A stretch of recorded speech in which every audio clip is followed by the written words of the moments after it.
the letter that I'm never going to send. The human mind cannot grasp how big space is. If you traveled the speed of light for 7 years, you would have barely taken 2 steps into the cosmos. When we first started dating, the distance between our slick, locked lips wasn't close enough. The way your fingers stutter-stepped on skin during wild nights of booze-induced pleasure cruises made me believe the entirety of the universe was the width of my arms with you in them. There were 6.8 billion people on Earth, and I wanted to be the one you chose to stand the closest to. Our souls, the caliber of 44 magnums, roared out our throats, brown hair pulling, bite mark leaving, A to B connecting, busty chest heaving, not enough time to pull off all our clothes type lust, battering our bodies to the beat of I love you, the scratches on flushed skin, tally marks and predecessors to same time tomorrow.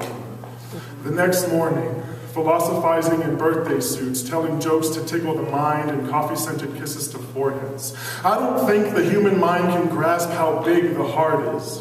If it raced from the starting line at 1,700 beats per minute, how long would it have to run for its feet to become stumps?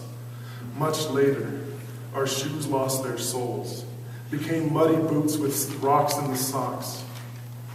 I tried to pluck at your heartstrings to see if we could vibe to the same tune, but you were already gone.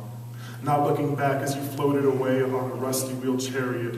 These were the days I stopped writing love letters to your hands, folding papers into planes to tear off their wings. I hated to see you leave, but I loved to watch you glow like a cosmological solar body in the ether. Bringing wax wings was a bad idea. The human mind cannot understand how big the human soul is. If it moved at the speed of 1,000 pardons a day, would it have time to stitch itself back together before it imploded? What do we do with the shadows of broken candles? The instructions to Cupid's bow lost its translation under a pile of hot ashes. We were walking with the wounds of a firefight, heads ringing like a hollow bell, ice and thunder in my veins when you drove to slap me with confessions, and I was too happy to close the door on those prayers. I don't think your mind can understand how sorry I am. How something like a mutual break can leave a resounding snap between the ribs.